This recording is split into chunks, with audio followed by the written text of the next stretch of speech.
Style England jersey and a new style England team.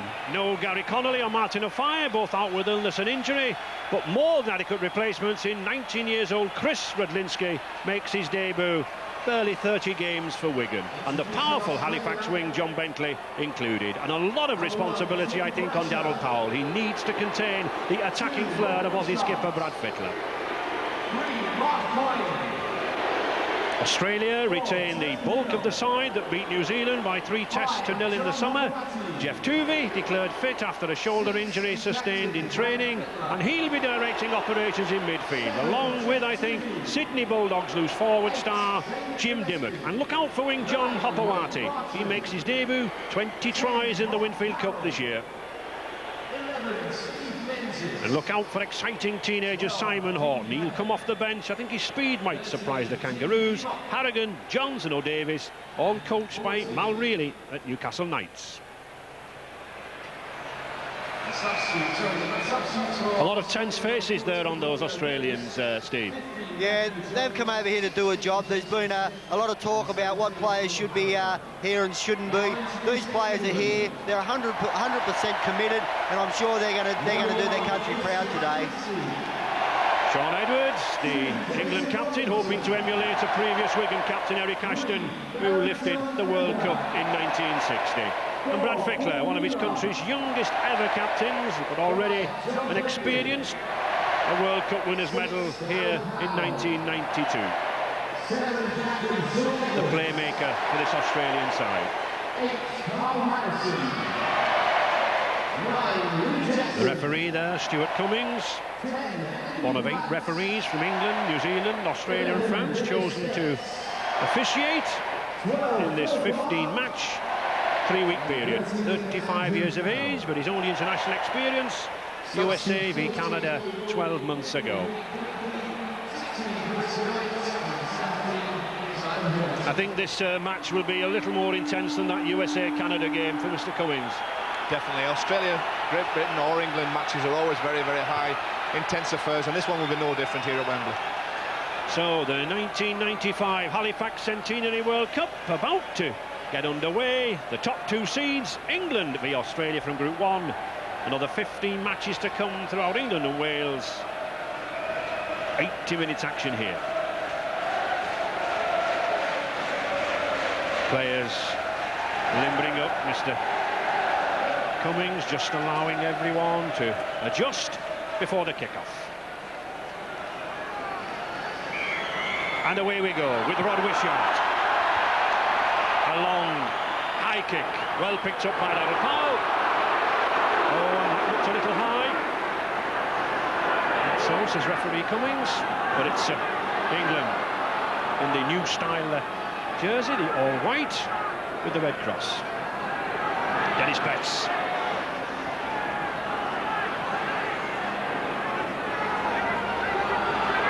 Andy Farrell, one of the big successes this season, just 20 years of age, but already Wembley second home to him.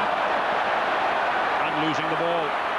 Sean Edwards was saying this week, Steve, you cannot lose the ball against Australia. They keep it for so long. They will. They'll try to control the ball now, Australia. Andy Platt first touch of the ball and he's come up with a mistake, and that's not what England wanted. And Richard Duckyfield down there at the pitch level. The weather conditions? Yes, Ray, it's just started to rain. It's raining quite steadily now, so it'll be interesting to see how this affects the handling of the two sides. Talking to the players from both teams before the game, the Australians looked a little bit more relaxed, but maybe that's just their laconic style.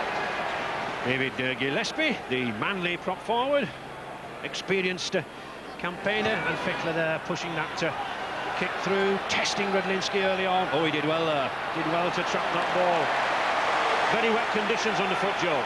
Yes, very greasy conditions as well. Chris Radlinski there, a full-back, debutant, and that early touch will do him a lot of good, a lot of confidence. Phil Clark into the action early on. Had a spell with the Sydney City Roosters. And Jason Robinson there, that distinctive style of Robinson, likes to come in midfield, likes to come off the wing. Australia's defence around the rucks, as keen as ever. Andy Farrell making room for himself and getting a good kick in. Former Oral St James amateur. Well, a lot of confidence has been put in this skipper, Brad Fittler. And there we see the difference. England, bigger, heavier. And that was deliberate policy, I think, from the Aussie coach. I was speaking to Bobby Fulton earlier in the week, and he said, Steve, that he'd actually slimmed down this Australian pack for a faster game.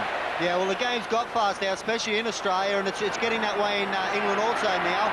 And all those players have to be quick up and down off the ground, and the less body weight or body fat they have on them, the quicker they can do that. Mr. Cummings judging England to be offside. Australia, of course, the world champions, won the World Cup here at Wembley, 10-6 in '92. Tim Brasher to put to touch. But of course, Australia rarely playing against England, normally Great Britain, but England and Wales divided for this 10-nation tournament, as they did in the 1975 World Cup. Australia then in possession, in the green and gold. Jeff Tuvey to Gillespie, known as Cement down under for the hardness of his tackles. And Australia using the pack. Dean Pay in the grand final down under with the Sydney Bulldogs. Tuvey. Oh, well passed on out there. Rod Wishart. Strong, powerful lad. The Illawarra Steelers. Australia mounting the attack. Tuvey again to Fittler. Looks for support inside. Puts it out to Hill. Dimmock.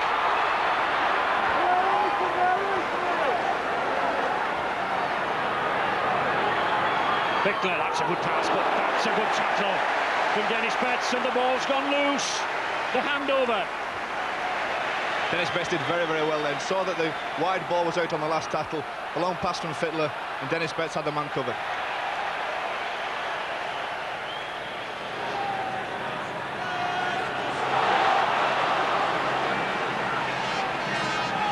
England sensibly just holding this ball in the forwards. They've already dropped it once. Andy Platts, again another former Wigan forward who has had a season with the Auckland Warriors. Sean Edwards. A nice flighted kick that. Oh, that's put real pressure on Australia. Superb kick there from Sean Edwards. 36 caps for Great Britain, 10 years as a professional. And just look at this kick, Joe. It was a good kick from Sean. I think England today will be using both Sean Edwards and Andrew Farrell in the kicking departments. I'm sure the Australians have been rehearsing, ready for Sean's kicks, but Andrew Farrell as well can kick a long ball, and I'm sure he'll be used to great effect today.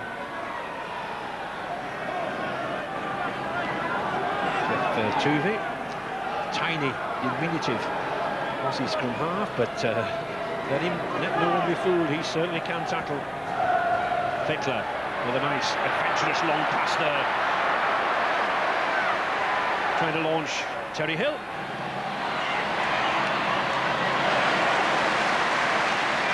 The Australian speed of the play of the ball is one aspect which is often disconcerting to both sides, but Sean Edwards again reading the position. Australia using this blind side. Very often you can catch a team napping on the blind side. One or two forwards often having a breather. To Dean Pay.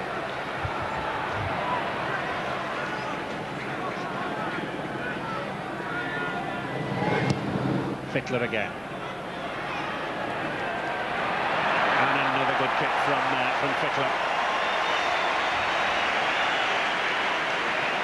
Brad Fittler, 23 years of age. Both sides using the kicking game then, Steve. Yeah, you'll see Brad Fittler here. He had a lot of time to kick that ball. There wasn't a lot of pressure put on him, and he's found just right near the corner flag there. The scrum will come out 10 metres, and both teams have shown their hand early that they'll just use the ball up, make the opposition defend, and then put a big kick downfield.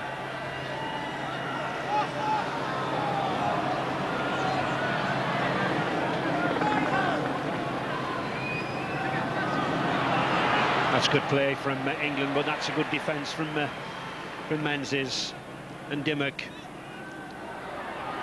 Barry John Mather, utility player, has played extensively in the second row, but here a centre, Andy Platt. This Great Britain pack not meeting any joy down the middle, Joe. No, I'm sure they'll have rehearsed bringing the ball out of their own danger area, their own 20-metre line, several times, and then get ready for this kick. Here's Andrew Farrell now to put it long.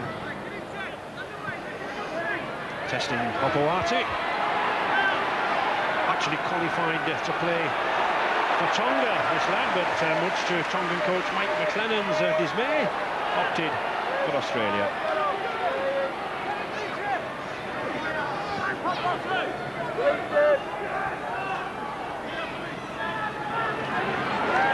Carroll made his debut against France 5 years ago. And Jim Dimmock. But it's Australia making ground, and Tuvey sending these big forwards. Now then, Menzies on the outside. You have to watch this lad. 22 tries down under this year, top to the try-scoring list. Oh, that was a clever kick. That was a clever kick. And Fittler there feigned to be going to the left, pushed the kick to the right, but his teammates didn't quite anticipate it. Well left by Rudlinski. Andy Farrell. Australian defence very, very flat, Thursday. It is. I noticed before they're probably a little bit rusty, Australia, because they haven't, a lot of these players haven't played for a long time, and they certainly haven't played together. And they seem a little bit rusty whether they're supposed to be left side or right side. Oh, there's a chance here for Barry John Mather. Now then, long striding, 6'5", but that's a tremendous tackle. Tremendous tackle from Brayshaw. Barry John Mather just couldn't make it to the line, nor could he see the support coming inside. But the first chance was there for England. Chances don't matter though, I'm afraid. It's when that ball goes over the line that counts. But a superb break here. It was a great chance. It was a ball off Phil Clark that put BJ Mather away, Boris John Mather. But Sean Edwards was screaming for the ball inside him. It's just what I was saying, that they are a little bit rusty with who should be wearing their defensive line, Australia, and it showed there with England going down their right-hand side. Yeah, I think we should explain possibly, Steve, for some of the viewers, that the Australian season for most of the clubs finishes round about September. Early September for some clubs, and unless the teams that were in the grand final, some of these players haven't played for quite a while. But no one doubts the fitness. Wayne Bartram, the man who made his name in the tests against New Zealand. A little bit of a flare up there, nothing too serious. I think Wayne Bartram objected to the high tackle. Yes, no doubt about it. It was. And rightly penalised Dennis Pritz. You can hear Stuart Cummings, since the game started, been telling all the players before they make tackles to keep their tackles down, keep them low. He's had a good game, Stuart Cummings. He's talking to all of them. He's talking to the players by name, and he's getting a good rapport with them with both teams out there. And he's also letting the game flow, which is good. And what I like about him, he's just told Brad Fittler, I don't want you telling me what to do. I'll referee this game. And I think that's fair enough. He's in charge out there. He's the boss. Australia then. Gillespie. That's a good tackle. Fittler and Tuvey commanding operations here in midfield. These are the two players that England have got to pick up. Dean Pay, one of the successes on the Kangaroo Tour of Britain and France last season. Fittler. Again, good defence there from Phil Clark on the fifth tackle.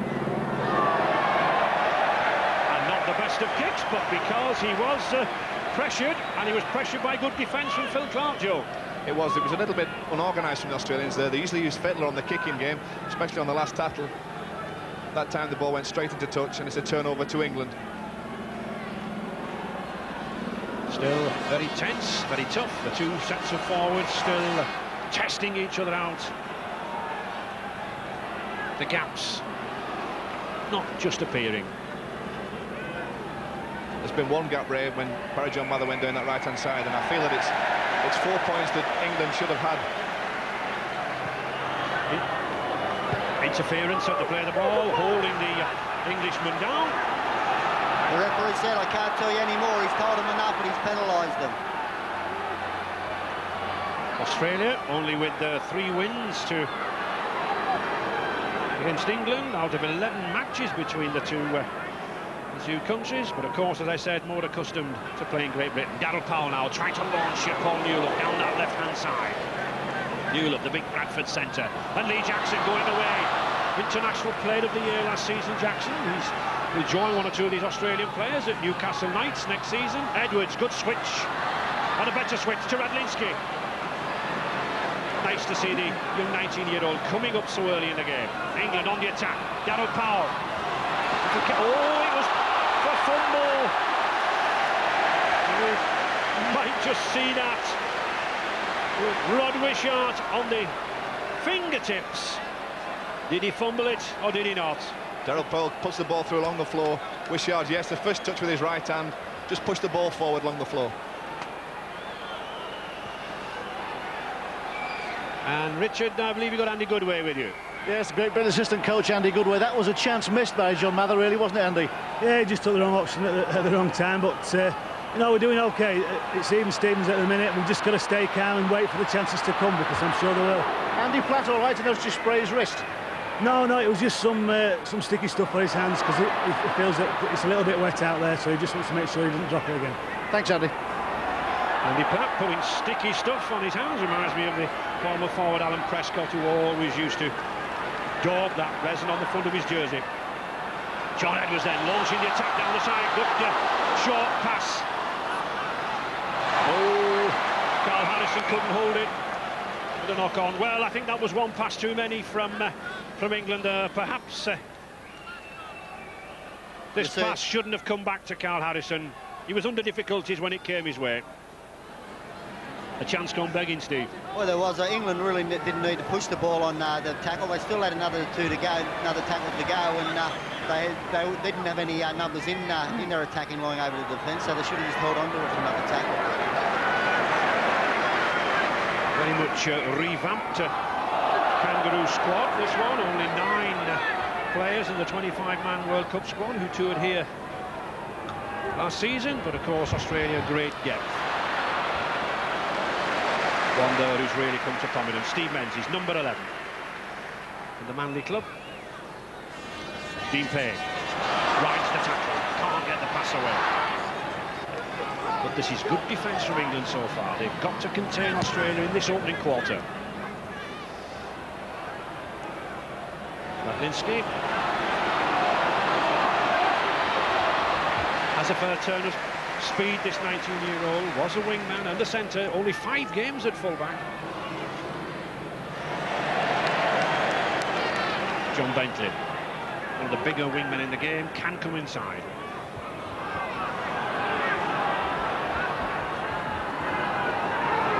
Andy Farrell. Phil Clark was saying that he wanted Farrell to be running out wide. Betts. And that just shows how level things are, Steve. Well, it's the graph there shows that Irvin Stevens in the scoreboard does also. England players must, of course, allow Brasher 10 metres to pick that ball up. They can move in when he runs. Opoati. They seem to be very unorganised at the moment, Australia. With the football, they're all in little bunches behind the play-the-ball area there. There's no line to attack. They just seem to be content to run one out all the time. Well, there is one man who can cause problems.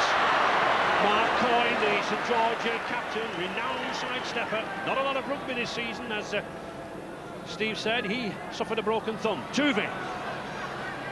Saw a chink of light, look for the gap, back to Mark Carroll. Carroll to Fickler, this is good movement now from Barton to Pearl. Then all that looks slightly forward to Brescia. He beats Radlinski. Back to Coyne, intercepted by Barry John Mather, but lost again. Oh, England just couldn't hold that ball. A series of errors.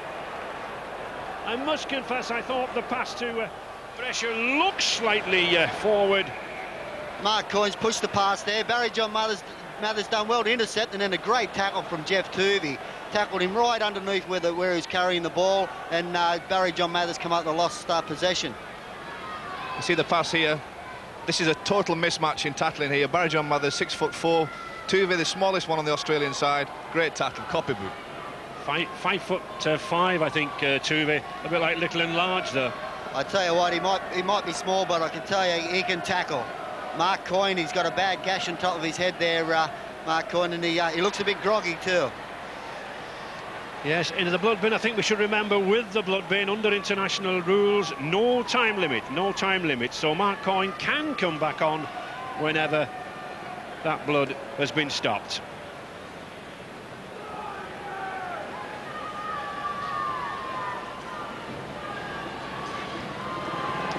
Australia still not put anyone on the field yet. Well, Australia attacking down that left-hand side, and Jason Smith.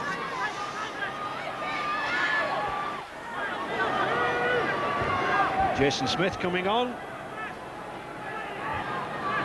Gillespie. Australia in a little harassed there. They first of all were deciding to put Johns on, then they switched and brought the forward on Jason Smith. Jason can play in the back row, and he also does play in the centres there, so Australia's not going to lose a great deal at this stage. There was a switch of play from Australia, but the ball was adjudged to go forward by the referee, and it will be a scrum down with England's feet. England's feed, Sean Edwards. Finds Jason Robinson. Oh, and again he loses the ball, but a let-off. Hopoate lost the ball, and there's a little argument there between Hopoate, the original knock-on by Robinson, but not a knock-on. Referee Cummings adjudging that the ball went backwards from Robinson, and so the knock-on being adjudged to Hopoate. I think the referee was right there, Steve. He was right. It was a great tackle first off from Brad Fiddler there. What Australia's actually done is they've moved Jason Smith into the back row, and they've moved Steve Menzies out into the centres. What is a little disconcerting though, Joe, we are losing the ball. Yes, we've talked about it all week prior to this game. Conditions don't help, but if you let the ball go against Australia, eventually they'll take one of the chances, put points on the board. Oohs and ahs from the crowd at that tackle, but I don't think too much wrong with it. Neither did Darryl Powell. Carl Harrison charging in, but referee Cummins is having nothing to do with that tackle. And a penalty to England. Back on number 3, Mark Coyne.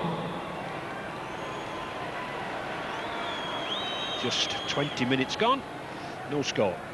England 0, Australia 0. And really, Steve, it's like two teams shadowboxing at the moment. They are. Neither team has tried to move the ball out wide at pace with long passes, with players standing wide.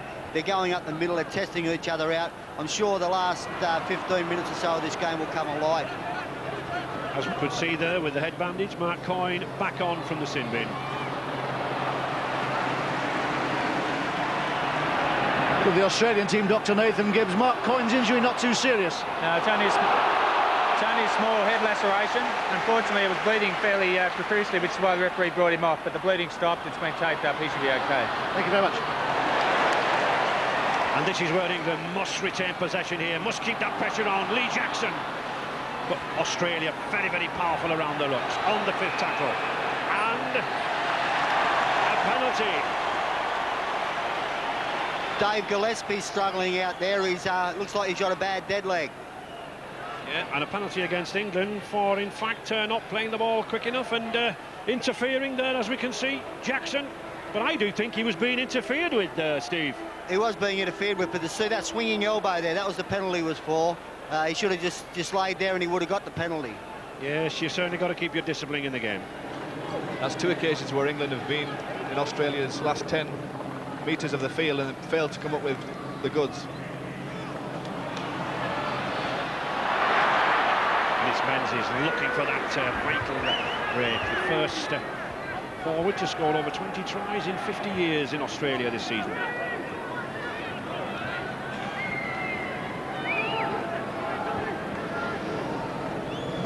Fittler.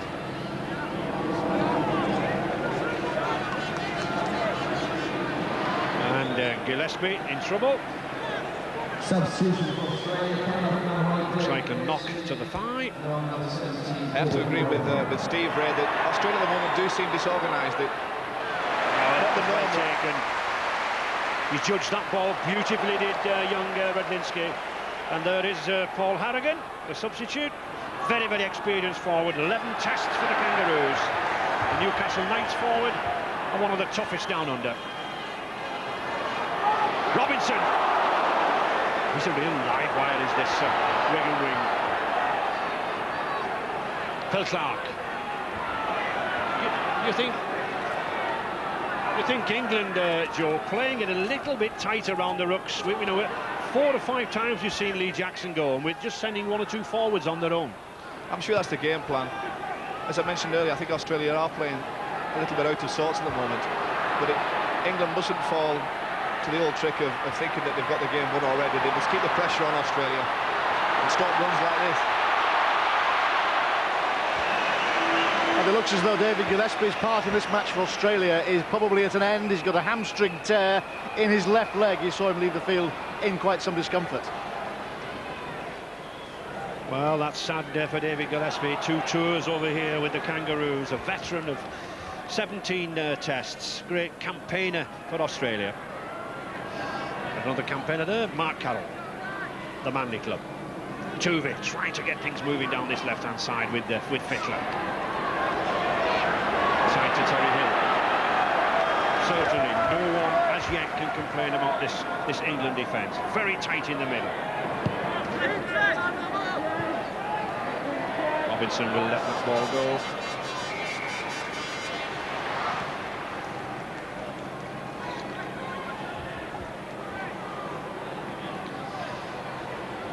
John Bentley doing a lot of work in midfield. He's a big man. He can give 1 or 2 forwards a rest.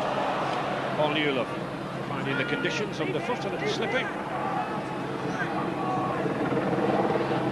Betts, Harrison. It now seems to be the time of the game now where England might make a change. They did mention it, and I think there's a substitute warming up on the bench. And it's Chris Joynt warming up. Second row from St Helens. John Edwards, a nice little chip kick. Oh, he just can't hold the possession. He had the ball on the end of his fingertips, but Brasher came in very, very well and put him down. It was another great tackle from Jeff Tuvey there. He read that play good. He's seen the little chip from Edwards and coming over the top, and another good tackle, and Edwards has dropped the ball. And I think it's interesting that Sean Edwards reading the game, realising how tight this defence is. I think we need a little chip kick. But here's danger. Play on, says Stuart Cummings, that the ball went back. Now then, Australia have got men and space out here. Oh, Dimmock puts the kick in. I think he should have passed it. Good run out of defence here by John Bentley. I really do think Dimmock wasted a chance there, Steve. He did.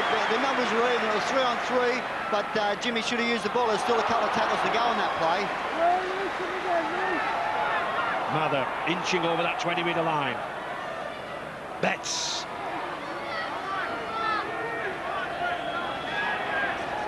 Australia 4-1 odds-on favourites to win this Halifax World Cup. But England holding them at this stage. Andy Farrell.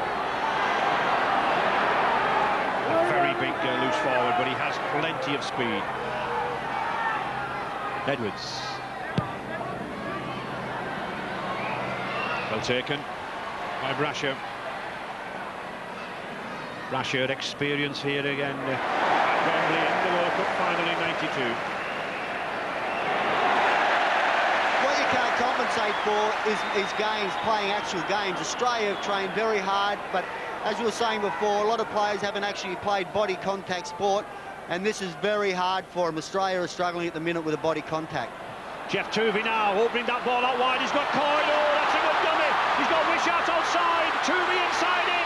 And they're going to bottle themselves up here. They do. Australia would have been better advised to push that ball out wide, but they're in charge. Fittler to Dimmock. Dimmock looks for support. Out here. Apparati going for the corner.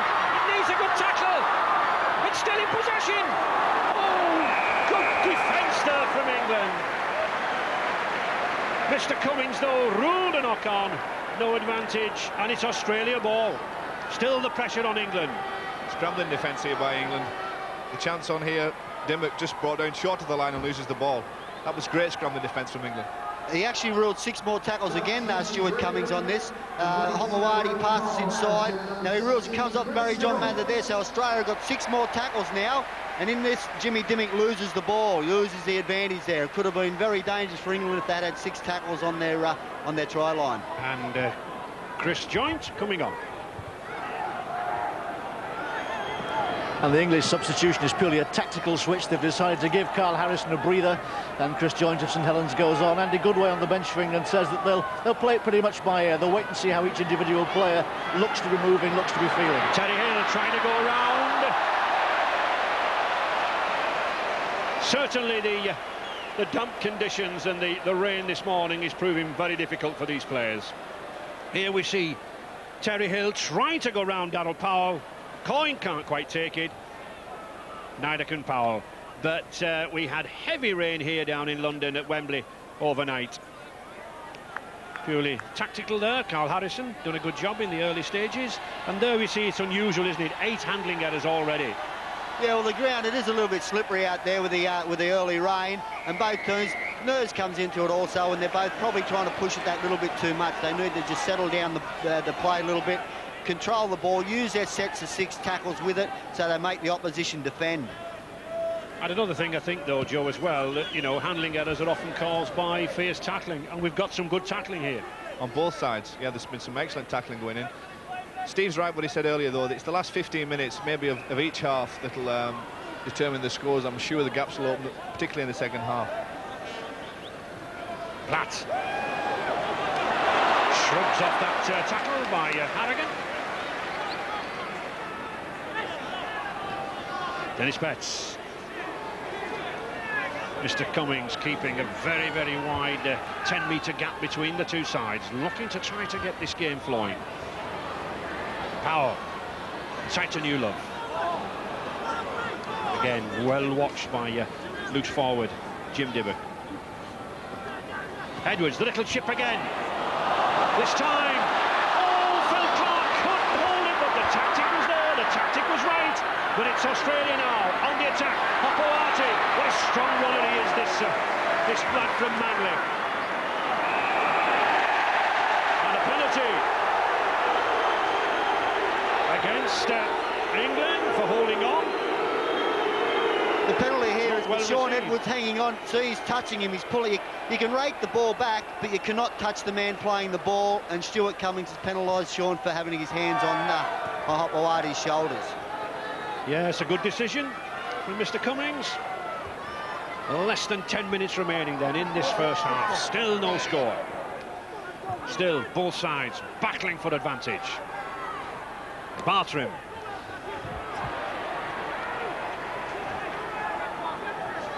Bartrim again. To Pay. Difficult forward to put down this Dean Pay. Australia edging nearer all the time. Tuvey, he'll switch the play, he does. Fekler, oh, beautiful sidestep from Fekler, and there's the first try to Menzies. Beautiful play. The ball was switched, first of all, by Jeff Tuvey. The shimmy from Brad Fekler, the class on the fingertips. And I mentioned Steve Menzies, I mentioned his try-scoring feats down under. Here he is, his first of the tour, the first of the tournament, his 23rd of the year. The two main playmakers for Australia, Tuvey to Fitler, a little step inside, back down the ruck area, and there's Menzies, as you say, a prolific try scorer on the end of Fitler's pass to score.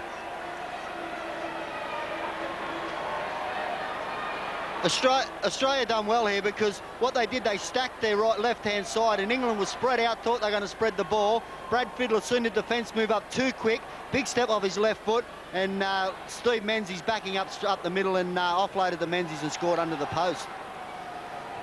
Only Rod Wishart, another prolific point scorer, the top scorer on the European Tour last year, 174 points in England and France. 12 tests, 118 points in his 12 tests, and has a phenomenal strike rate of 10 points a match. And here he strikes another 2. So it's Australia put the first points on the scoreboard. England 0, Australia 6. 32.5 minutes gone. And here we see the switch first of all by 2, and that shimmy from Fittler. He goes through, and Menzies. Only 2 forwards, Bob McCarthy and Frank Burge, have ever topped the try-scoring lists in Australia, and this man is one who has done it. That instinctive move, the gap was there, and supreme support play.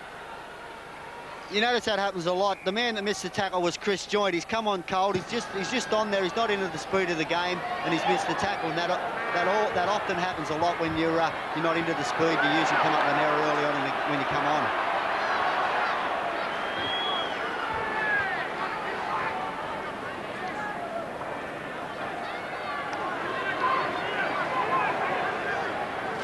Australia suddenly looking confident now. They looked a shade nervous in the early stages, a shade hesitant for the world champion side. Pay. England forwards have got to move in quickly now. Carl Harrison taking a breather on the England bench. Carl, never a good time, but that's a bad time to concede a try. Certainly is. We talked about it in preparation all week. Australia are very dangerous either side of half-time, and they'll come up trumps again 5 minutes before half-time. You're looking forward to getting back on? Certainly am. I was a bit fast out there, and I think with the way the game is, I think the prop's got to rotate. Thanks, Carl. England certainly needing points just before half-time. Robinson. We're moving away from the Atin half-back a lot. Jackson, Robinson, good or bad? The possession. Yeah, I think it's a good thing, really. You've got to get in and help your forwards, the wingers and the outside backs. But they just need a score now. They need to settle things down, get the game plan back together, establish a pattern, and try and get into Australia's territory. Dennis Betts.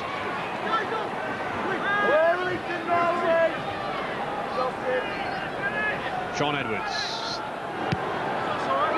That's a good high one now then. That is a tester under pressure. Oh, he's lost it!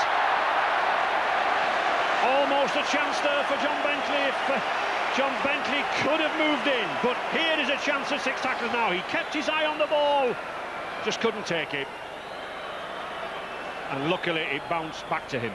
That's the first time that England have gone to the high kick. Brash, as you say, covered it well, but at the last minute took his eye off it, possibly. Spilled the ball. That could have been a try for England if it had gone to hand. This is a good time to get the football. It's only about 5 minutes to go before half-time, and they can put plenty of pressure on Australia here. Oh, Andy Farrell going for the line! And Andy Farrell has scored! Superb run down the blind side! The very try that England wanted! I thought for a second we'd lost it when he dominated. Edwards outside him and John Bentley, but the lad had every confidence in himself. I said he had power and he had the pace, and finally he had the strength to carry the Kangaroo defence over. Superb effort. Excellent effort from Andy Farrell, justifying his place at loose forward, using his strength from the base of the scrum to get over the line.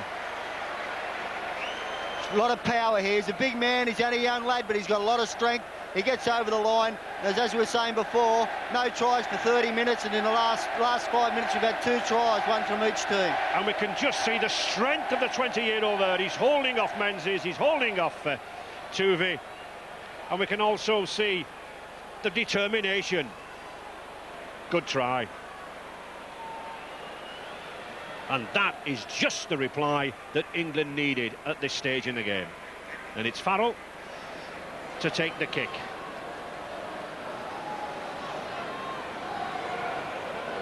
Seemingly no nerves, this youngster. He's taken over the kicking duties at Central Park with Wigan in the absence of the former All Black, Fran Obotika, now resident at Castleford. And he's done an excellent job. He's certainly looking for good lift on that ball. Huge mound of sand there. This is an important kick for Andrew. He's trained and trained. He must have put hours in of practice. He needs to strike this first one well, and I'm sure his rest of the kicking for the day will be good. But he's missed it. He didn't really seem to get a good kick behind that, a good whack behind it, Joe. You'd be surprised just how far this lad can kick it. I mean, he's got the size and the power in the legs. If his timing's right, that's all it needs. But I think Phil Larder and his assistant there, John Joyner, will be happy with that try.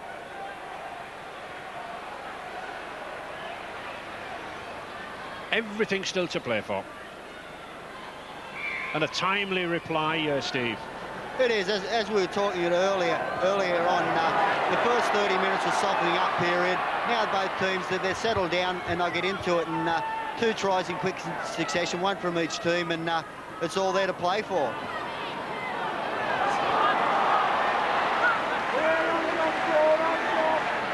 Good drive down the blind side there by Chris Joyce. And Andy Farrell again, not shirking the hard work. Sean Edwards, Dennis Betts, flat.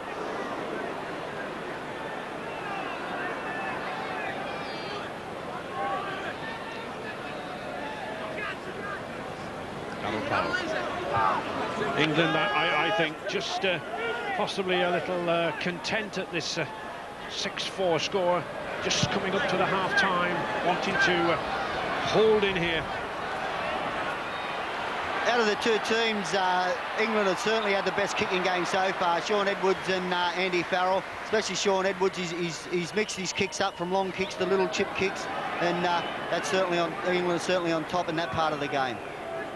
Wayne Bartram coming away, came from nowhere this season with a good display, and possession there kicked away, Joe.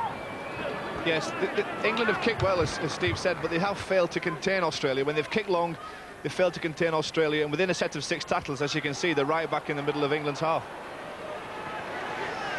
But on the 5th tackle now then, Australia's turn to test them. Little chip from Fickler. Ooh, what a knockdown.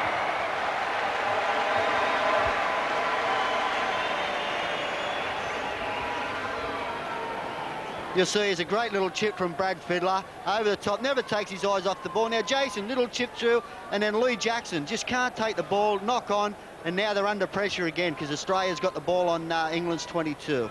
It was a great kick. It was good covering actually from Lee Jackson to be there and covering the ball from the kick, but just failed to get hold of it. 40 minutes up into injury time now. And Australia looking to add even more points. Oh, Wishart siding his way through. This is a difficult situation now for England as Tuvey moves this ball across. Knock on and relief for the home side.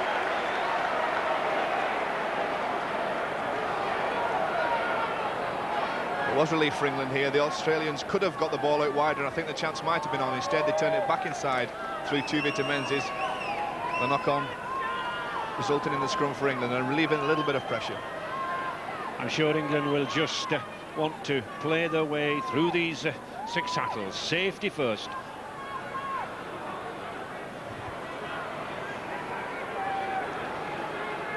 Barry John Mather. Robinson.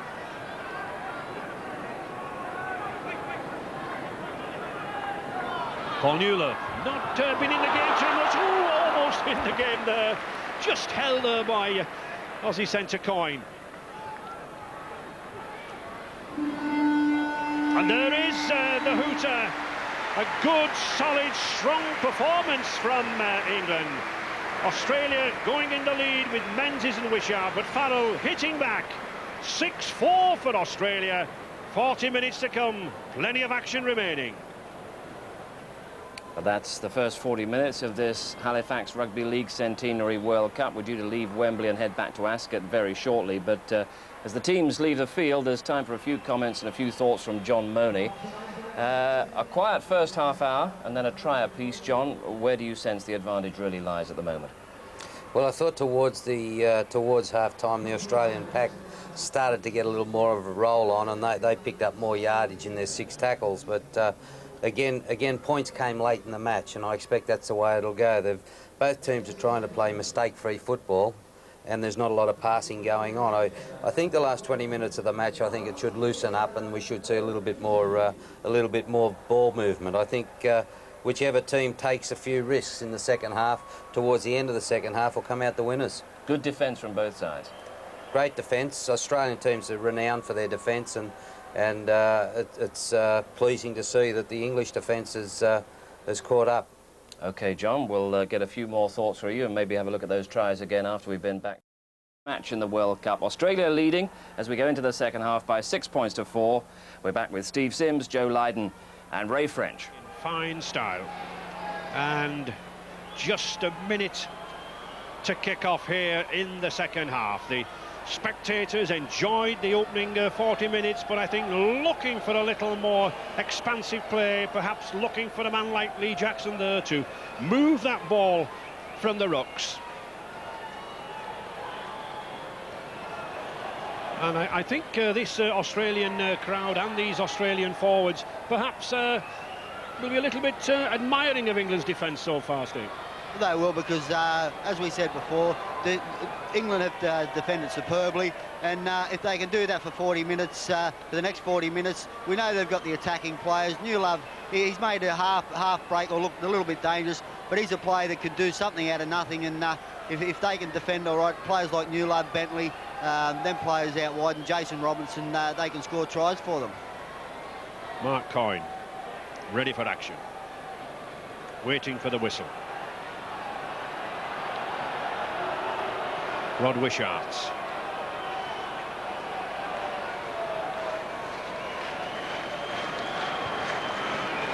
And off we go for the second half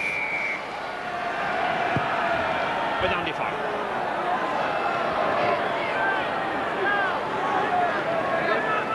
England moving in well already. Darryl Powell, Dennis Betts and Jackson. Substitute Paul Harrigan. And Mark Carroll. That's a good tackle, very good tackle round the legs there from Phil Clark. But I think one of the noticeable aspects about the Australian play, Joe, is the speed of the play of the ball. They are just half a second quicker than England. Yeah, they have the ability to come out of their danger area very, very quickly. They play the ball fast, as you say, and the 10 yards between the two teams, they make full advantage of it and move up very, very quickly with ball in hand. And we may very soon see another exciting aspect of England's play coming up the tunnel after half-time. Phil Lauder, the England coach, was talking and giving very detailed instructions to Bobby Goulding. So I shouldn't be at all surprised if Bobby Goulding doesn't join the action quite soon. Both sides, of course, can make 4 substitutions during the game. And there is Bobby Goulding, the St Helens scrum half. Phil Clark. England perhaps not knowing where to put the ball there. Robinson coming in. Sean Edwards moving it better now to Paul Newlove. Gets it back inside to John Bentley. Good from Bentley. Difficult to put down this Halifax wing. Edwards again. Another high one. The Taster. Play on, I think. Yes, play on to Barry John Mather. Driving for that line. He flicked it behind him. Going for the line. Jason Robinson. Oh, he can't get it down, surely. He's on his back. He was fighting frantically to turn himself over. I think he knows in his own mind that he just didn't get it down. He was on his back, and despite the struggles, it was no try. Once again, you'll see the kicking game was in play again. He's held up, but it all come about from a great kick from Sean Edwards. And there we see, and all praise to Harrigan there. He holds him up, holds and clamps his arms. The ball goes down, but the player is on his back. But it's England again, still putting pressure on Australia, and they've got to make this tell with points. Sean Edwards to Darryl Powell. Powell going himself. Jackson. Betts. Not really running from depth there. The pass, I don't think, really intended for Dennis Betts. But still England on the attack. Sean Edwards. Phil Clark. Couple of tackles remaining in this sequence. Surely Edwards will want to move it wide. He does. To Powell, he's got Newlove out here. Newlove has got Wadlinski. Newlove going himself. Can't get the ball away. Excellent tackle there by Coyne. On the sixth tackle. Chris Joynt drives through. There's a chance for a try. Mr. Cummings checks with the in-goal judge and he awards a try. No knock-on, says the in-goal judge. And that's what they are there for, to judge on that. The Australians don't like it. The English fans certainly are not bothered. And England, for the first time in the game, go in the lead. Here we'll have a better view. This is exactly the start that England wanted to this second half. Unusual for Chris Joynt to be kicking on the last tackle. Manages to get to the ball after Brasher puts it behind him, drops on the ball for a try. Great start for England for this second half. Yeah, once again, the kicking game, little chip kick through from Joynt there. Brasher makes a big mess of it. Now, I think the in-goal touch judge was right, because it doesn't look like that Brasher did get any touch to it, and it's a fair try. Certainly, I think Chris Joynt put downward pressure, and that's all you have to do. Put downward pressure on the ball. Good kick by Joynt, a good chase. Anticipation. Maybe that's the half-time talk from Phil Lauder. They've been, in the first half, England have been in Australians' half and failed to come up with the goods on a few occasions. That was the first opportunity in the second half, and they fully took it.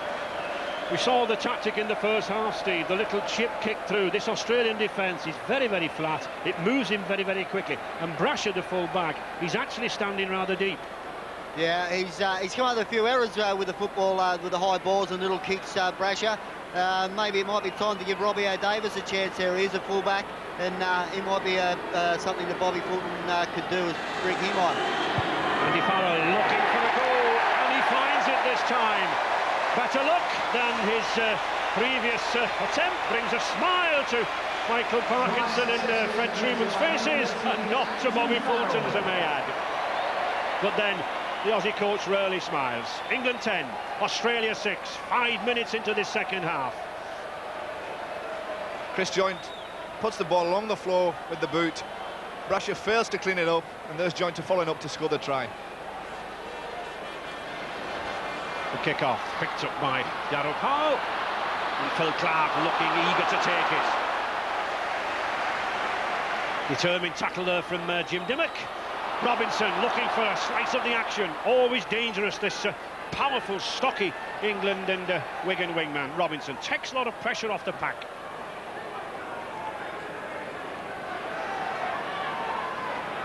Betts and Platts doing a good job in midfield. This is an important set of 6 tackles here for England. They've already just scored the try. Now they're moving downfield with the kick. Let's see if they can contain Australia again near their own line. And that is a very sensible kick, because that kick sends Australia scuttling 50 metres back downfield. It takes the pressure off England, especially after that score. Terry Hill shrugs off Sean Edwards. He's a powerful runner. I think Barry John Mather's going to have to lift his defence. He's been pushed off a couple of times in the game so far.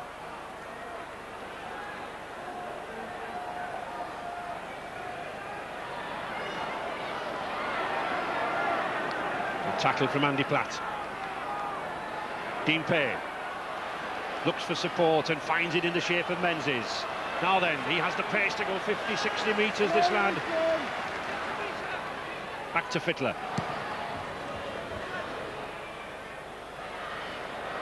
Not quite touch in goal.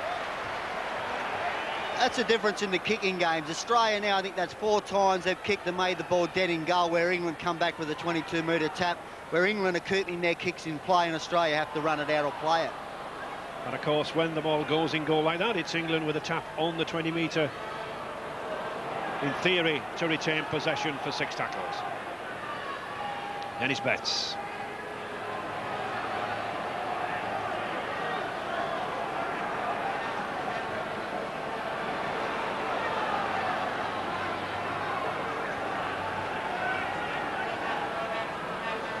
Sean Edwards looking to kick again, I think. England look to be wanting to kick, Joe. I think they want to play this game essentially in Australia's half, never mind what tackle we're in. They do, they've got to get rid of it and put the pressure on Australia. That's a good kick there from Andrew Farrell. Turning again Brasher, making him run back for the ball and bringing it out towards, hopefully, a good defensive English line. And a kick is as good as a chase, and just look at the England chasers up there. Hopewati. Almost getting away, gets his pass away, if not himself. Back to Dimmock. This is better from Australia now. Tuvey. Carroll. The workhorse in this Australian pack. Mark Carroll from Manly. And Brad Fittler, the artist behind the pack. Menzies. Menzies significantly keeping out wide, looking to use that burst of pace. Fittler again, does well to get his pass away. Nice inside to Tuvey. This time to Coyne, he's got Wishart inside him. Good covering there from Paul Newlove. That was danger for England. This still is. Fittler. Oh, that's a tester for this young... Oh, was he interfered with? I think he was. But it's a try nonetheless to Mark Coyne. The high kick put panic, put England in trouble. Australia's Mark Coyne taking advantage of it. And look out, England. Australia back in there. England 10, Australia 10. And this should be, I think, interesting viewing. I think this is great. Brad Fittler, Phil Clark was coming 100 mile an hour at Brad Fittler. He just took his time, never panicked. It was just pinpoint accuracy with the kick. He's gone up too, Chris, he's gone up too early. Mark Coyne's on the spot and scored the try. But Brad Fittler, how calm was he when he kicked that football? It was a great kick. Chris Radlinski just lost it somewhere in flight. The ball bounced kindly for Australia, but there was Coyne on the spot to touch down for 4 points. It was a great kick from Fittler. Yep. I think, as you say, Joe, I thought he'd been pushed, but it's not. He loses it in flight. He senses the ball has gone behind him. And there he is on hand to pick up. Good play by Coyne. Try. He just jumped about a yard too soon. As you were saying earlier, Joe, that the wind swells around here at Wembley, and you've played here many times, and you know, especially at the fullback spot, you know what it's like with the high kicks. Once you get the ball above the height of the post, and it's dropping like that on your line, the fullback is very, very difficult to judge, and I think Chris had a lot of problems with that there. Rod Wishart then with the kick, just 2 metres inside the 20-metre line, about 15 metres in from the touch. Oh, and he puts it to the right of the upright. Not a good kick there from Wishart. All square, 51 minutes gone. You see here, all the time in the world, puts it right up. Phil Clark takes him out, but it wasn't late. He was okay there. Just 1 yard too early, Radlinski. Mark Coyne, eyes on the ball. Easiest of tries in the end.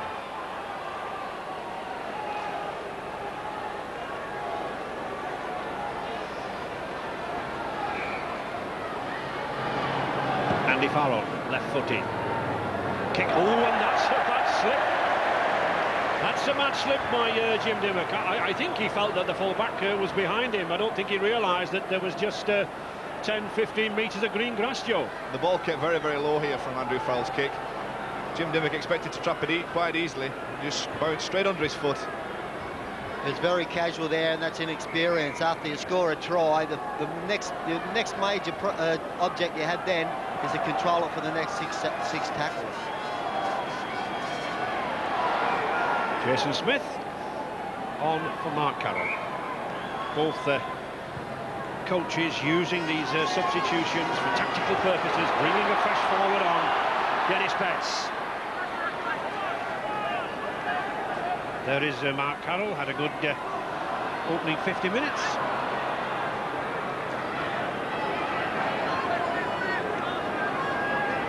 Will Clark. England edging forward.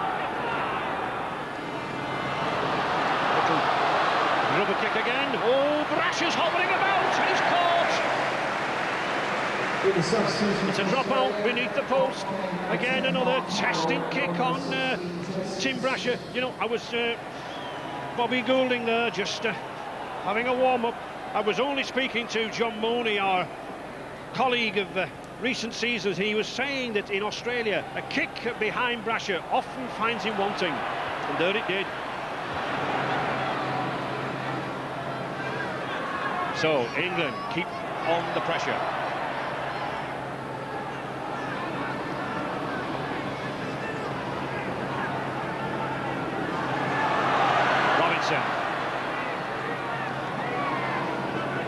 John Edwards looking to open up here now. Darryl Powell switch inside to Paul Newland. Newland just being held there by the flanks. Jackson again. Edwards, he's got support with him. Good long ball to John Mather. Mather electing to go himself. Can't get through. On the fifth tackle. Is he worth an attempted drop goal at this stage? Well, still the last tackle. Darryl Powell gets the ball back. Back to Edwards. Surely worth a drop goal. It is. But no. Good attempt there from Andy Farrell. The ball hit the Australian's leg, but no attempt to play it. So the sixth tackle. It was good defence from Australia. Although they had a chance to have a drop goal here for the 1 point, it had been good Australian defence that had kept England out. And the substitution of the Australian prop, Mark Carroll, well, partly tactical, but also he's got a problem with his right eye socket. He was having a doctor was having a look at it, and it's obviously sore. So Carroll, a problem with his right eye socket. Obviously, England, Steve, limbering Bobby Goulding up. You think it's time to bring a youngster like Simon Horton on, an exciting, powerful runner, could take the Aussies by surprise? Well, he could do, because he's powerful and out wide this range. If they're getting a little bit tired, he'll certainly test them out. Edwards again, trying to launch this England back line. Paul Newland. Well, I think Mark Coyne's been looking at one or two videos of Paul Newland, Joe. That sidestep inside. Definitely, Paul Newland does like to come back on the inside, change the angle of attack, and I think Coyne's, every time he's tried it, has been policed it very, very well and contained it. But this Australian defence sliding across to the touchlines very, very quickly whenever there's a problem. Farrell. What a good game this loose forward's having on attack and defence.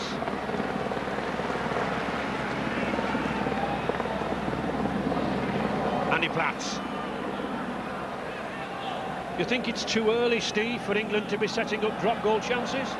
I don't think so, because if they do get the 1 point anyway, they're going to get the football back. Oh, he's missed it! Dennis Betts back inside. He had an overlap on the outside. He seems to have lost a lot of confidence, Tim Brasher. He doesn't seem safe under the high balls or low balls.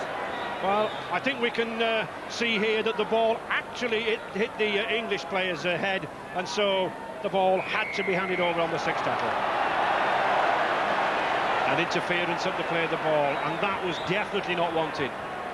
They've had all the ball so far, England. They've had a lot of football over the last 4 or 5 sets of tackles. England's had it. Australia's had to defend. Now, this is going to be crucial for England. They've got to do their share of defending now, and Australia's going to have their chance to attack. And this could be a crucial part of the game the next 5 or 10 minutes. Well, this game reminds me, Steve, of that 92 World Cup final when it was all squared, everything was even, and then suddenly that one pounced by Steve Renouf, and Australia had won the game in the 68th minute. We'll see. That's how Australia play the game, though. They wait and wait and wait. It might be the last minute, but if there's a gap there to take the chance and take the game, then they'll use it. Dimmock, Fickler again. But again lost by Menzies. Picked up by Edwards to Farrell.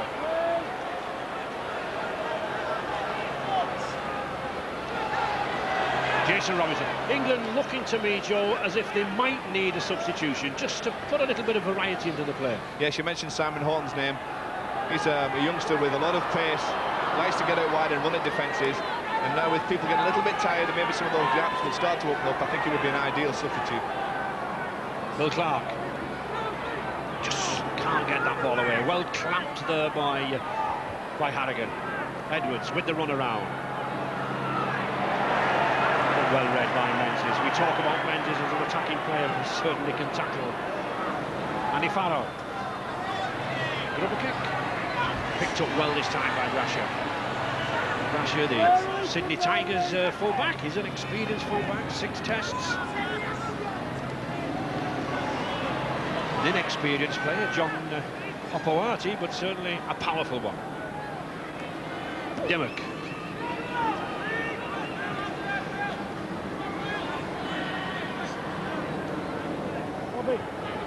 Steve, how do you see the pattern of play from Australia now? Do you look tired to you? They are struggling a little bit, but I think where they're struggling the most is that their key pivot players, the loose forward, halfback and standoff, they don't play with each other week in, week out. They're all from different clubs and they don't know each other's play.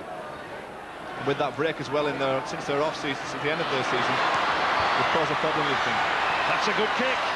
Oh, Chris Radlinski's not picked that one up again. Australia on target here. Oh, Hopoati was well tackled, but good play there in the corner from the Wigan youngster.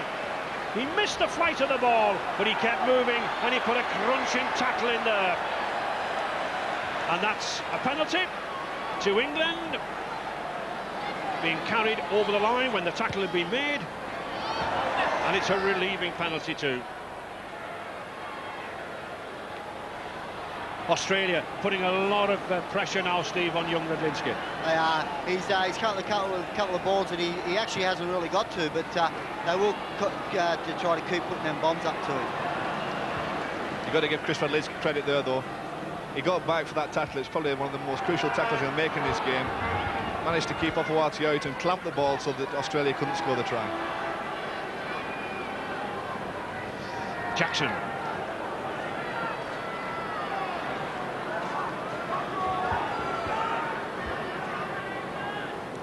England settling down again after that near scare.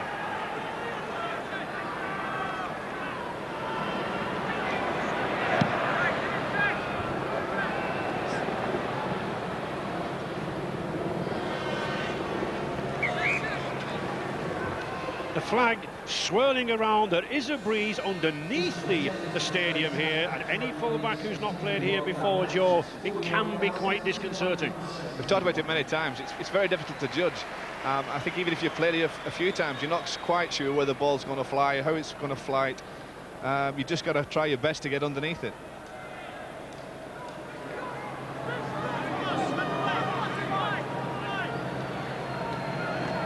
Harrigan.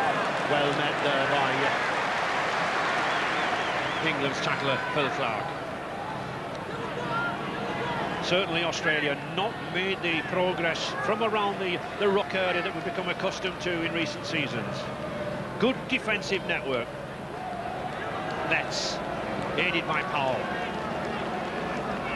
A little cramp, the bathroom.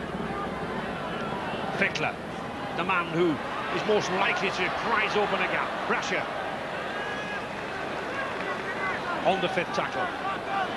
Will Fickler test Radlinski again? Nice, calmly trapping of the ball there from the youngster. This is better from the lad now. That will give him confidence. Good effort from the 19-year-old there. To Bentley.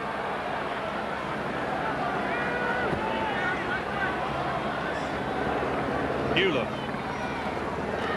They keep running the Jeff Turvey all the time, but he keeps making the tackles. I think tiredness setting in both teams now, Joe. Yes, possibly. Those gaps may start to appear now. Lee Jackson went for the penalty there, trying to struggle to get to his feet. Good ball there. That's a good break by Phil Clark. It was a good pass from John Bentley. John Edwards. Again, kicking behind Brasher, forcing him back, but not really achieving anything. I think really I think Shaun Edwards knows what he's done. It really needed to be much higher than that, Joe, didn't it? He'd be annoyed with himself there, Sean. He probably had too much time. He was thinking about what to do, whether to put the low one in or the really high one, and in the end got caught in two minds and put the ball too deep.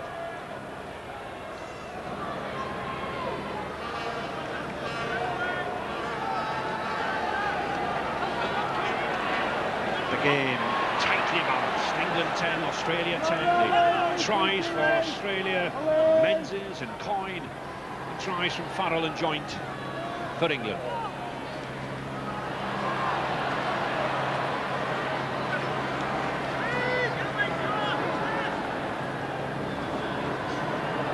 Harrigan.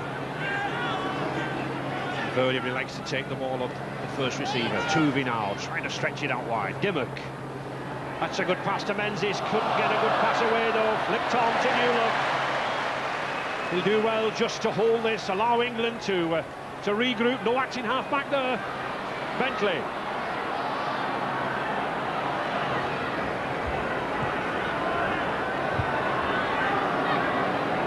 Jason Robinson.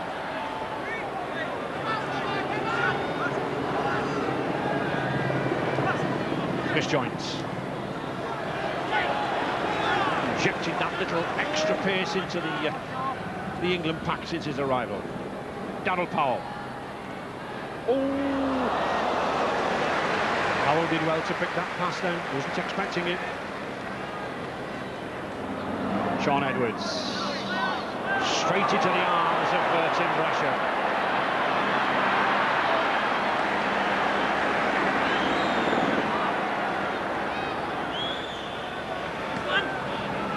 Hill.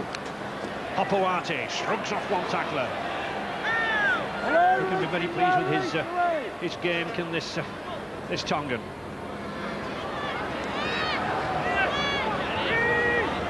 The game needs something different just to bring it alive, but England mustn't fall into the trap, or Australia for that matter, of trying to do something different just to create it. They've got to wait for the opportunity to happen. It might look a little bit boring and the game might look a little bit static, but you've got to play the percentages and play the intensity. Australia's wing there, Hopewati not really judging Brad Fittler's pass. It was well intended. It went in the right direction, but both Hill and Hopewati had overrun. And as we suggested, the youngster Simon Horton coming on for his debut, just 19 years of age and just 24 matches under his belt for Wigan. Andy Platt coming off. He's worked very, very hard on the Platt and the forwards in the front row there, but now maybe it's the time to, as it brings Simon Horton on, try and exploit some of the gaps that might develop. Robinson doing well, coming into that position there. Just 15 minutes remaining in this match. 10-point seeds. Barry John Mather looking to surprise that giant 6'5" frame through. Now then, Horton with his first touch of the ball. The former England schools winger. Now the second row. Lee Jackson. And I do think we should be looking for a drop goal sooner or later. We should be edging towards those posts if England want to win this game. Out to Chris Radlinski on the outside. That's neat inside to Jason Robinson.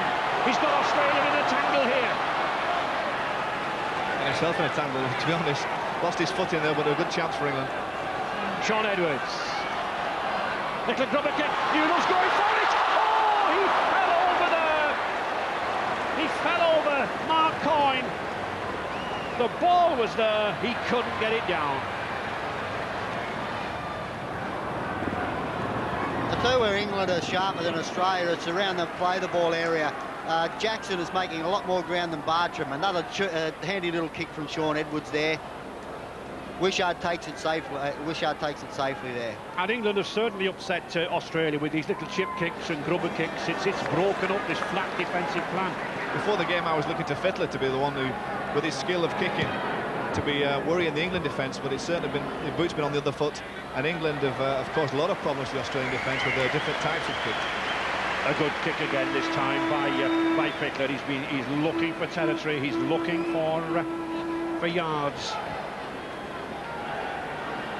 We've got the territory there, Steve, but we've not done an awful lot with it, have we? No, I mean, it's been a hard slog out there, so territory and possession is really not going to matter at this stage of the game. What is interesting, Phil Larder has now got 5 back row forwards in his pack. There's no more big men up there, no more front rowers. So maybe he's just said to England, now let's open the game up, let's use our pace. Well, let's pay credit to Australia. Their defence has been as sound, has been as sure as it normally is, that we come to expect. Farrell.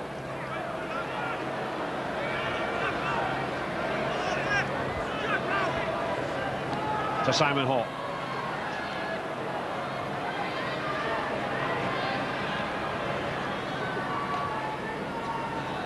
Stand up.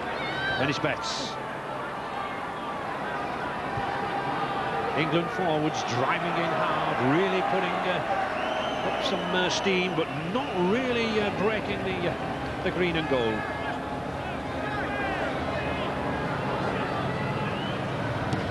Jackson. Opawati misjudging it. Oh, and he loses it.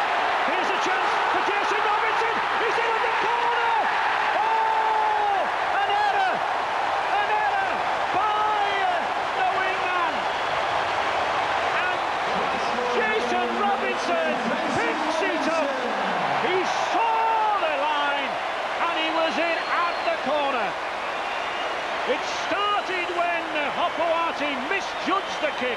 He let it go behind him. He had to turn for it, and then he lost it. Pressure football by England. They kicked into the corners. Opawati tried to bring it out. Good chase by England, good defence. I think it was Phil Clark that came up with a crucial tackle that spilled the ball. Jason Robinson, if you give him chances like that, he's going to take them. He pounced on the ball and managed to get over in the corner, Steve. It's a great kick from Lee Jackson there. As I was saying before, he's certainly been the best hooker on the park. Opawati, he actually took his time to get back to the ball.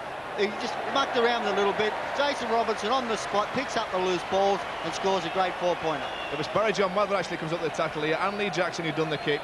They were onside and a great defence. I think what it does show, Joe, you can put kick after kick after kick in, but it's the chasing that actually gets you the try, doesn't it? All credit there to England for getting up there. Coaches tell the players week in, week out, have a good chasing team. And anybody watching the video later on or watching this game now, that's exactly the results you can get if you do that.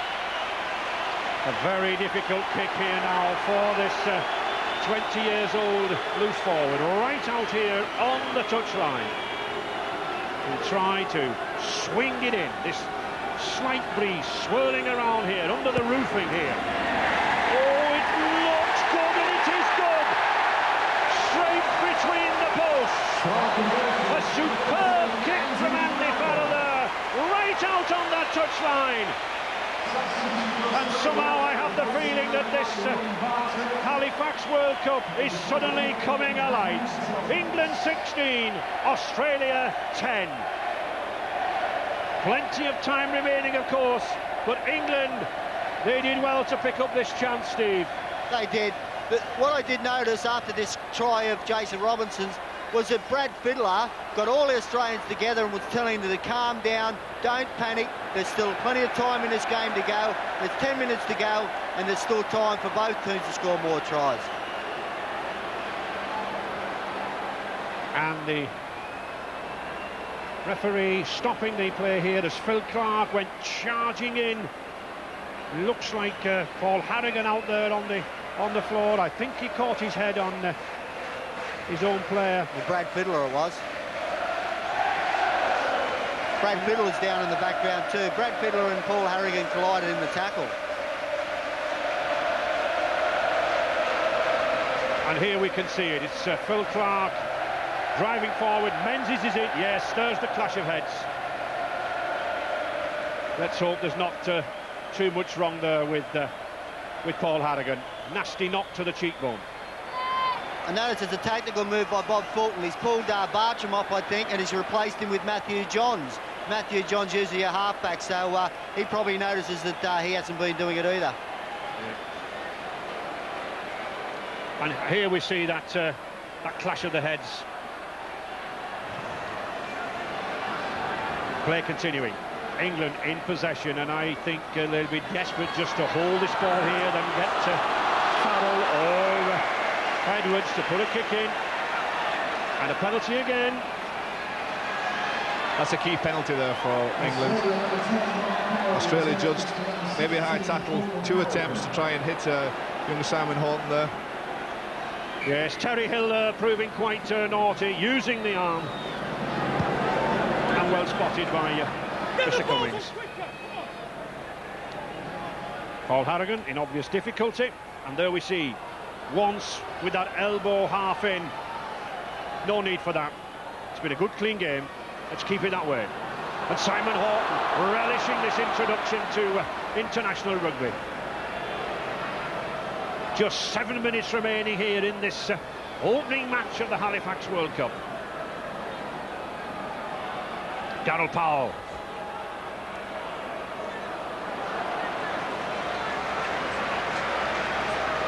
England sending Lee Jackson forward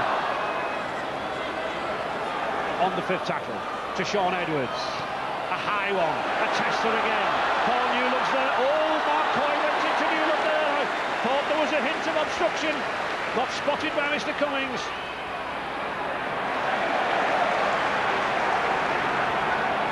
But England moving in, keen now to keep the green and gold down here.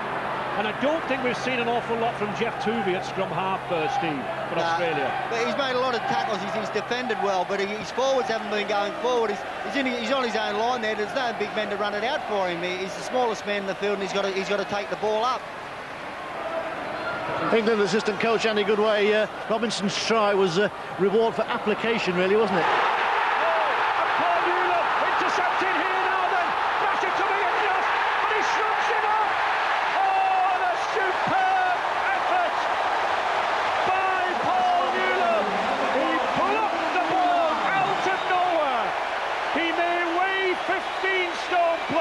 But this boy has pace from Bradford. Isn't he delighted? He's set a smile on those faces, and England out now by 20 points to 10. Australia just pushing the pass, trying to get back in this game, and instead Paul Newlove comes up with the ball, the interception, manages to hold off Brasher with a strong fend and get into the corner for the try that could seal this game for England. You see, Jimmy Dimmick, that's inexperience. There's no need to push that pass. Paul Newlove just said, thank you very much. He's smiling before he gets to the line, Newlove. Great fend, right arm fend, pushes Brasher off, still smiling. 4-pointer. Didn't he just enjoy that try? But there it is. He plucked it out of nowhere. And he's a big man, is Newlove. And just watch this handoff. We don't see many handoffs these days. That was a cracker.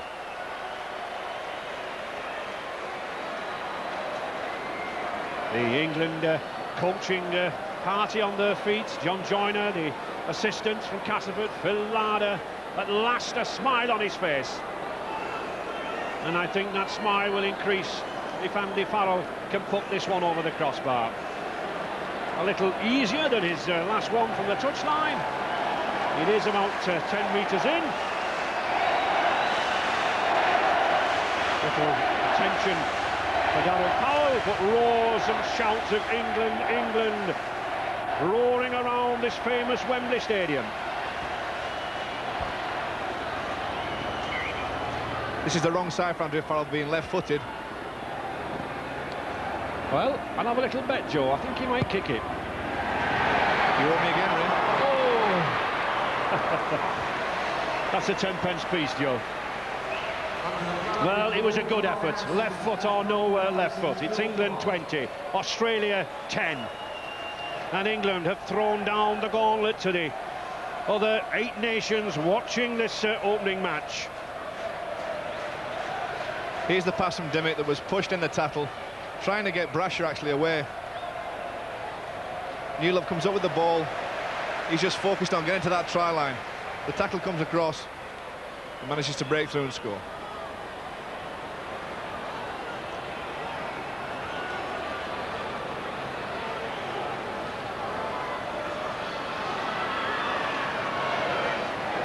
Oh, and that was dumping Carl Harrison down. Dean Pay got away with that. The touch judge just spotted it. Wounded players down here on the bench. Australia's Paul Harrigan has been checked out for a fractured left cheekbone and concussion as well. No verdict on him. And England's Phil Clark came off the field with a very deep cut on his left eyebrow. Phil Clark will obviously need some stitches to his left eyebrow, and Andy Platt too is also feeling his left ankle. And this was a good intervention there by the touch judge, Mr. Don Barrett. There we can see a punch going in there from Dean Pay.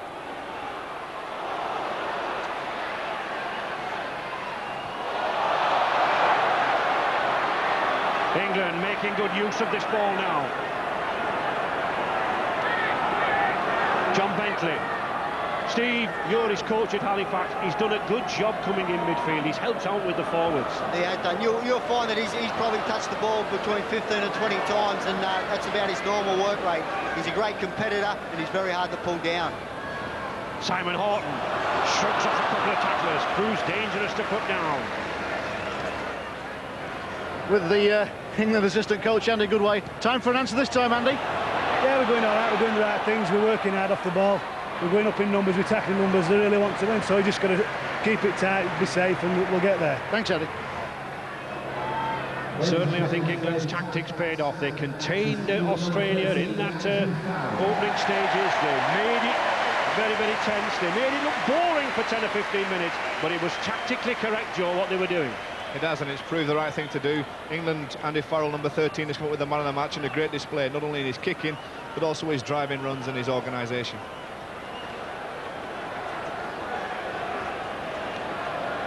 Inside the last minute here, so I don't think it will bother England.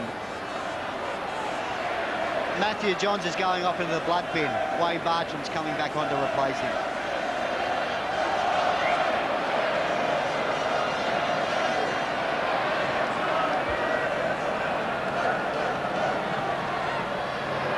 Hitler still looking for Australia. Have lost that ball time and time again. Not been timing those runs. Bartram back on the field. Back to Jackson. I think Wayne Jackson a good candidate for a man of the match as well. Just behind Farrell, I would rate him in that pack. Yes, he's done very, very well. The front of six have led very well. Very, very strong. Defended well when had to do. And played to the game pattern and come up with results. Lee Jackson sadly leaving English football and joining Newcastle Knights this summer. Robinson, Sean Edwards, Donald Powell. The crowd looking for a high tackle there against Dimmock. I think I would agree with them. Sean Edwards looking for the drop goal. No. Mr. Cummings right on the spot, and the in-goal judge behind. No drop goal, but well worth the attempt. England have made the start that they wanted in this World Cup. I mentioned early on, Steve, that only 5 of these players had actually played at Wembley. And what I was interested in, yesterday afternoon when players normally visit, Australia didn't come.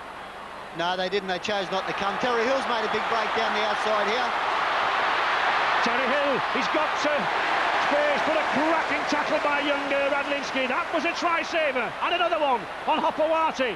The England cover flooding back, but still Australia coming in here to Dimmock. Dimmock puts the ball out. It's back to Menzies, and Menzies is going over. Once again, support play. Australia are not out yet. And it's that man, Menzies, try-scorer supreme, puts hope again in those Australian fans.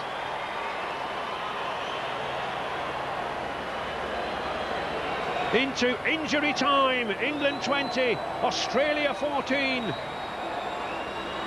You see here, Terry Hill, it was his initial break that got him down here. Now Wayne Bartram has just come back on the field. Jimmy Dimmock runs to the hole, good offload as the ball's going down. Steve Menzies on the spot, backing up to pick up the a sloppy loose ball there, and he scored a try. Ron Wishart wanting to hurry with this kick. He does, and he gets the 2 points. Into injury time now. English supporters keeping their fingers crossed. Australians urging them on. Just 4 points the difference. The pass here from Dimmock. The ball comes out. Maybe a little bit fortunate when the pass from Dimmock here comes off an Australian hand. But Menzies there on the spot again to get his second try of the game.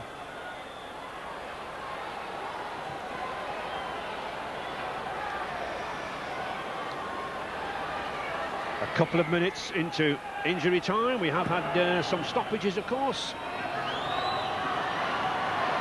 England will now be looking to put some tackles in. And there is the hooter. The opening World Cup match is over, and England are the winners. The top two seeds, the World Cup favourites, 4-1 on Australia, have been beaten. And England, playing what I would think a tactically superb game, emerged rightfully as the winners. Australia, on their last 4 visits here to Wembley, have lost 3 times now. It certainly seems to be something of a graveyard for them. But this victory, it means so much to England at this stage. It will give them confidence, it will boost their morale as they enter this, what will be a tough 3-week World Cup tournament. Shaun Edwards, the England captain, that was a very satisfying and in the end a very dramatic victory, wasn't it? It was dramatic. We didn't play to the best of our ability. I think we'll have to improve to win the final. You think you've got to play better than that, really? Yeah, I do. I think we can play better. You know, we lost our way a little bit in the second half of the kicking game, but in the first half it was very good. But there was a lot of application there in the second half and an awful lot of discipline as well. It's the World Cup, mate. You've got to have application, haven't you? Yeah. What about the Chris Joint try? The Australians didn't like it very much. Oh, well, you know, that's where the game goes, isn't it? But you're satisfied with it. It's on the score sheet anyway. Well, you know, it doesn't really... It means a lot that we're in the semi-final now. If we beat Fiji and South Africa, you know, but it's just building up. It's building up now. It's a World Cup. Fantastic for rugby league. In a word, are Australia going to get better? Oh, of course, yeah. Hopefully we can as well. Thanks, Sean. I think Australia will have learned a lot from that defeat, but Bob Fulton has said that neither side should get carried away with a defeat or a win in this opening match. There's a long time to go. There's a lot to do. But at least that's a confidence boost for England, Steve. It is. It's a great start, and both teams will get to the semi-finals, and they may get the opportunity again to play each other at Wembley, but England, certainly, at this stage, they're on top. That's right. Shaun Edwards, the great player that he is, already analysing that game, realises that England didn't play to their full potential, and possibly Australia as well, but knows there's a long way to go in this World Cup. Both teams will get better, and maybe, who knows, they might meet in the final. Well, people said that the division of Great Britain into England and Wales would weaken the side. It hasn't done, and when they were last divided in 1975, England beat Australia as well by 16-13. So certainly England have thrown the gauntlet down, Steve. They have. I mean, to a man, they just work for each other, especially without the football. They defended superbly.